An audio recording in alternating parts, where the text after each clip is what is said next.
Good evening, everybody. Here's me watching myself do barbell progressions, but at the time I thought maybe people think that we just do it in class. No, I do them all the time. Sometimes I'll do them before class in the early morning, even if I'm not going to be doing barbell things. It's a good way to wake up the body, gets the joints involved, and then if I got to demo moves, hopefully get some of the morning clicks out if possible. Now you might notice I got some special workout kit on today. I forgot my gym shorts, so those are just my yard shorts that I was wearing around. Now that warm up in particular, I'm really getting to enjoy this one. It's just all I'm worrying about there is big hips, head forward, big hips, head forward, and it's not too stressful. You can do quite a lot of those. Yeah, little gear up montage there. Yeah, so I really like them because it doesn't have the dip, and I feel like the dip is the big grind piece in the muscle up that takes all your energy. So if you're looking to work the joints, get a bit of heat in those shoulders, and even if you're not doing full muscle ups, but you want to practice something, that little transition there to get your head forward, yeah, I'm definitely a fan. So as I've gone up in the weight there, did a few regular muscle ups, and then shoulders were still feeling a bit dicey, so did a little another front rack versus the floor stretch. Now the thumbs, yesterday we had all those hang power snatches. My thumbs were cooked. So I thought it may not appear so dramatic, but I'm doing 3 wraps around the thumb instead of my usual 2, and it definitely made a difference. They felt invincible once I started doing the cleans. I don't really see any advantage on that thumb tape for the rings, but definitely help with the cleans. Oh, there's the little just zoom up of the timer. So the main workout's about to kick off. I've got my round totals running down the side. When I was going through the workout, well, actually, before I started the workout, so I had a bit of a plan. My plan was EMOM style, so I was looking to do a round a minute. And for the first couple of minutes, that works out okay, but, that's the thing about having a plan. You've got to be open to change. So I actually did go through the little thought process in my head, talking to myself, the little inner monologue of, hey, your plan is to do these 1-minute rounds, but if/when those no longer become a thing, you just need to keep moving. Because it's really easy if you have a plan, like I'm going to do minute rounds, for example, and all of a sudden you're doing 105s, 120s, whatever, that you just sink into a big hole of mid-workout sadness. There's the first round, 44 seconds. That, I guarantee you, does not maintain. So that's something that I've personally been trying to put a bit of effort into lately, is, yeah, have your plan, but have that plan B. Like, when this goes wrong, if this goes wrong, what's my move here? Otherwise, you can just mentally tap out of the workout. And that's, sometimes it may not even be your own internal thing. You might be like, well, I'm trying to chase, Fred on the other side of the gym and keep up with him. And then all of a sudden, Fred gets away from you and you just get, pretty bummed out and you really take your foot off the gas. Well, maybe Fred's plan was to go out blazing, sacrifice a bit of his soul in the first round because he knows that you're always gunning for him. So he thinks, look, if I can just do this fire first round, then Jake will look over and be like, oh, Fred's too far ahead. I should not even bother. And that's a very well-worn strategy. It's getting more and more common in CrossFit. You just watch any of the semis from the last weekend, and often there are people just gunning out the gate, really trying to give everyone else a message, hey, I'm so awesome, do not try to keep up with me. So in that circumstance also, got to have that plan B. Now, the only downside really to the yard shorts, and hopefully you can't make it out in these videos, but they get a little tight at the base of the squat. So what I actually did was the button at the front, my button is undone, and I've popped the zipper down by like an inch, just so I don't risk ruining one of my favorite pairs of shorts. As we're getting in now, so I'm into the third round. The breathing is getting quite heavy.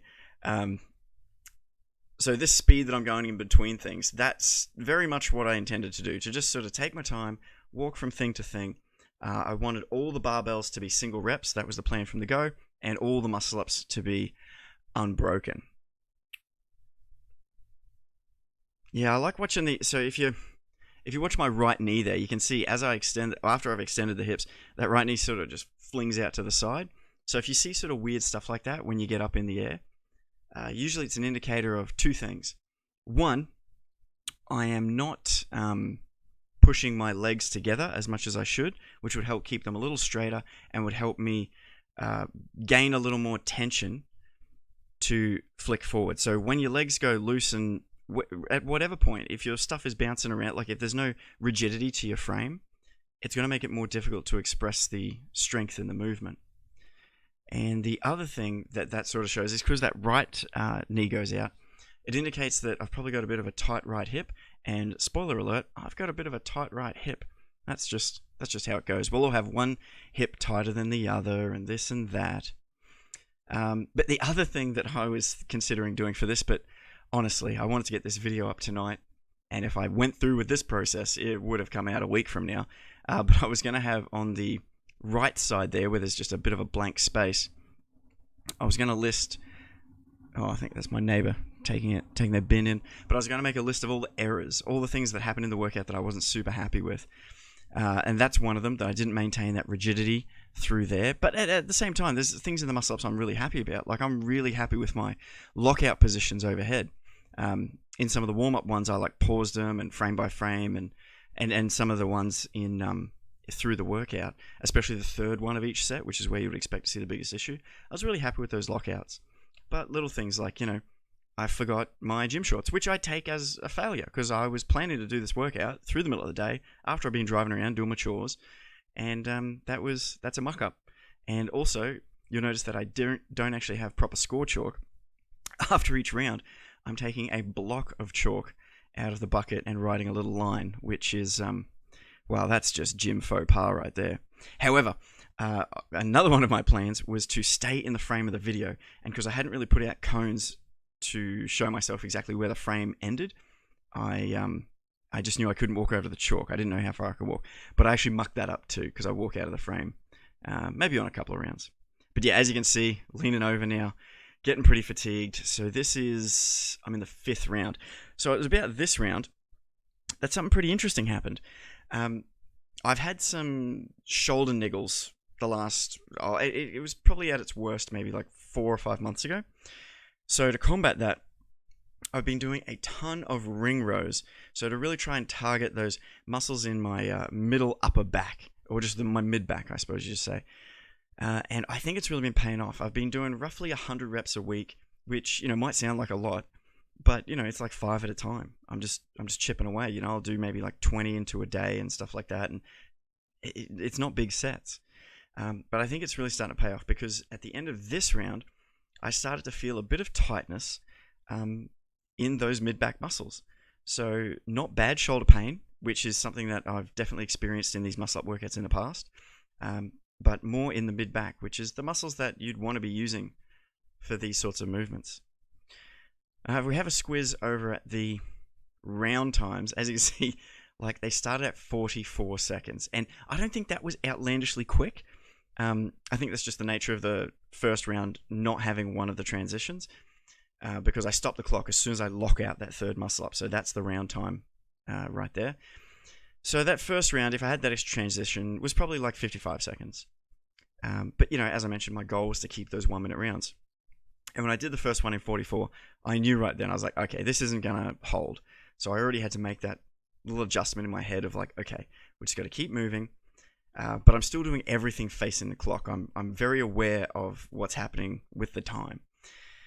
But as you can see, that 5th round was over double the length of the opening round. And this 6th round here, probably no spoiler that it is definitely my worst round. So in my head, I'm thinking, take a couple of extra breaths here, get this round out of the way, and then you can try and rally a little bit on the last round, which it's just a nice feeling to know that you could squeeze a bit more out at the end, but then you sort of think, oh, well, should I push more in the middle? And blah, blah, blah, blah, blah. We all go through these stupid little cycles and thoughts in our heads when we should just be thinking 1 rep, 2 rep, 3, 1, 2, 3, 1, 2, 3. And that's where my original plan came from. I was thinking, well, 6 reps around, 60 seconds to a minute, a rep every 10 seconds. That seems very doable. The bulk of the time is, the bulk of the time is eating up, not doing anything. But the barbell reps are definitely slower. Every time I went down for one of those squats, the pants just felt a little bit tighter. But I'll keep that excuse to myself. Oh, we're already at the last round. Okay. Good job. Yeah, this video is like 11 minutes. And I was like, could I just talk for 11 minutes? Of course I could talk for 11 minutes. Yeah, that guy's just... ugh. So the muscles were feeling pretty good. I had that little tightness in the upper back. The squats were feeling okay. The overhead stuff was feeling fine. It's just the lungs, man. I'm just, shit's hard like that. These moves are what you might call non-complementary. So the clean is you've got to pull from the ground and then you've got to push overhead. And in the muscle up, you've got to pull from the base and a push into the dip. So they don't really give you too much recovery. It's not like one is just purely a squat and one is purely a pushing movement. There's a whole bit of everything in there. And there we go. Slight rally on the last one to just shave off a few short seconds. And then I went off to have a drink I'd put in the fridge. Anyway, thanks for hanging around. We're going to have the workouts for the mess after Easter come out next week. That's why I was kind of doing this, just make sure my microphone still works and all these sorts of video things are okay. I've definitely got to adjust the amount of light that's taking in because I definitely look paler than usual in the video. But yeah, mess after Easter workouts start coming out next Monday. If you haven't signed up yet, get on to Push Press, sign that up. Good night.